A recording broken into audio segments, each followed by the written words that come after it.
for artista e com as bênçãos dos deuses do teatro, pronto, está feito o espetáculo. Agora, a luz vai se apagando devagarinho. O mundo lá fora vai se apagando devagarinho.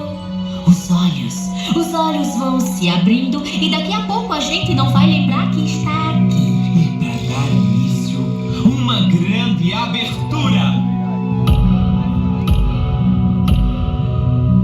Nas brumas da poeira da história, a luz que lembra a luz da verdade, mantém acesa a voz da liberdade e traz para o nosso tempo a nossa glória, o tempo de que fala de vitória, que este altar sagrado hoje será o palco para emoção que nascerá aqui noite após noite em plena ação.